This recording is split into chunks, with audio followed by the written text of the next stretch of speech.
孙之洞的飞机来得很快，他不仅给林婉儿安排了飞机，甚至本人也搭乘这架飞机赶到金陵。随行的还有几十名实力不俗的顶尖保镖。金陵机场收到上级消息，为秋英山的劳斯莱斯大开绿灯，让这辆车绕过安检与海关，直接进到了机场的停机库。林婉儿长发梳成高马尾，身穿一袭黑衣，还戴了一副黑色墨镜和口罩。AI 的崛起以及监控系统的无所不在，让林婉儿愈发谨慎，适度的伪装就能让她躲过被 AI 和监控结合起来并捕捉到的风险。劳斯莱斯来到一架空客 A350下方，年迈的孙之洞已经在旅客登机梯前恭候。车停稳后，他上前一步，替林婉儿拉开车门，恭敬地说：“小姐。”林婉儿问他：“你怎么来了？”孙之洞躬身道：“小姐要去日本，我不放心您一个人前往。飞机上还有一些久经沙场的保镖，他们都有多重身份，我带他们一起护您周全。”林婉儿微笑道：“不用这么紧张，我这次去日本快去快回，不耽误时间，而且我只去一个地方，应该不会有危险。”孙之洞带着几分恳求地说：“小姐，您上次在北欧已经遇险，此番若是有叶先生陪着，我便也放心了。可您自己前往，我是无论如何放心不下，您不必担心。一下飞机，我和其他人就从您眼前消失，不会影响您的。”老张这时也来到跟前，恭敬地说：“小姐，您就让老孙陪您一起吧，不然老奴和老邱留在金陵也会担心。”林婉儿抿了抿嘴，旋即点头说：“既然如此，那就按老孙的安排来吧。”说罢，他转头看向老张，叮嘱道：“若是叶公子来家中拜访，就说我学校有事不在府上，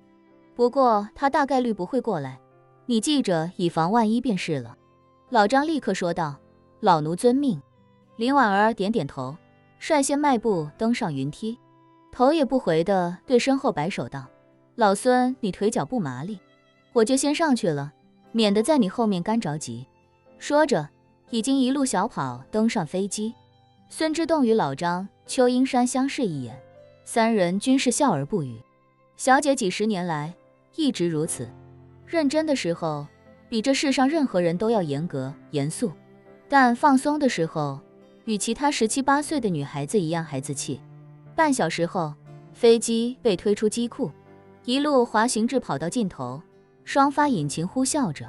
将飞机带入云霄之中。飞机上所有随行人员全在后舱，几十平米的前舱仅有林婉儿自己，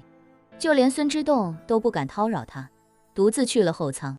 金陵飞大阪并不需要太久，2个半小时后，飞机便已经在大阪关西机场降落。这座正在下沉的机场并不知道，他迎来了自己有史以来年龄最大的一位旅客。此时正是东京时间的清晨6点半，太阳刚刚从东方地平线升起。林婉儿以王静这个极其常见的中文名字，顺利从海关入境。入境之后的林婉儿并没有着急乘坐火车去京都，而是先在机场的商店里给自己买了一个知名卡通形象库洛米的双肩包和一堆可爱的小首饰和皮筋，又将自己的高马尾扎成双马尾，这才迈步离开机场。随后他来到车站，用完全听不出半点口音的关西腔购买了火车票，从大阪前往京都。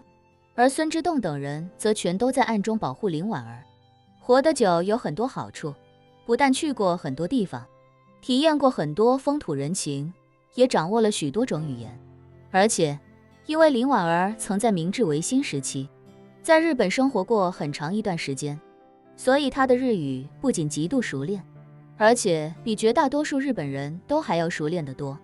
换句话说，等于一个外国人不但熟练掌握中文普通话，掌握多种地方方言，还饱读中文诗书，对古汉语和文言文都有深入研究，再加上东亚人长相几乎没什么区别，所以他在日本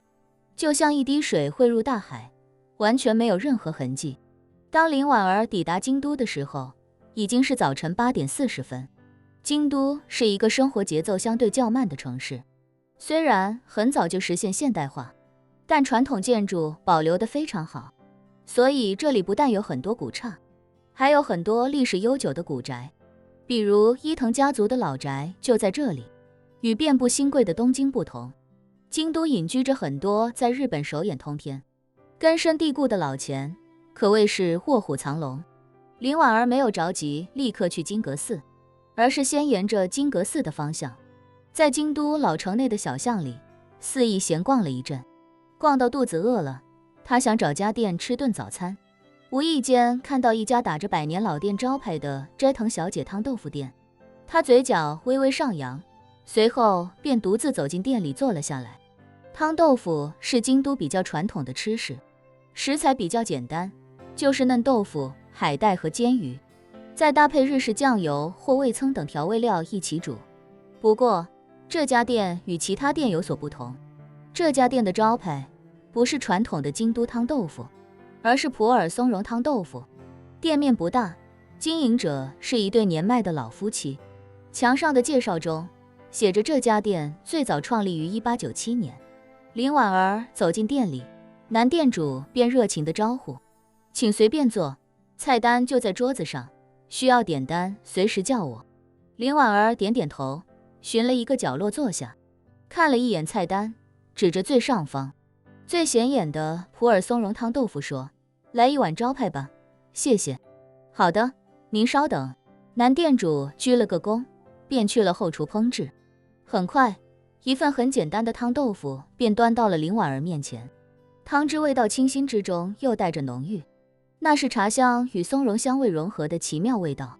林婉儿摘下口罩，浅浅地尝了一口热汤，脸上立刻露出满足的微笑，轻声道：“味道很棒哦。”男店主一边用毛巾擦着手，一边殷勤又自豪地介绍道：“京都有无数汤豆腐店，但普洱松茸汤豆腐只有我们家有。这是1899年根据京都传统汤豆腐改良出来的。”林婉儿完全一副日本呆萌少女的模样，惊叹道：“啊，思国一竟然有这么久的历史。”男店主笑呵呵地说：“没有，在京都100多年历史的店其实不算很老，这里还有400年的店。”林婉儿点点头，故意问他：“如果没记错的话，普洱茶应该是华夏的特产吧？你们家曾祖父为什么会用这种原材料？”男店主表情立刻变成一脸敬仰的模样，说：“1899年我曾祖父的汤豆腐店刚开了2年，但因为当时竞争太激烈，他的生意不好，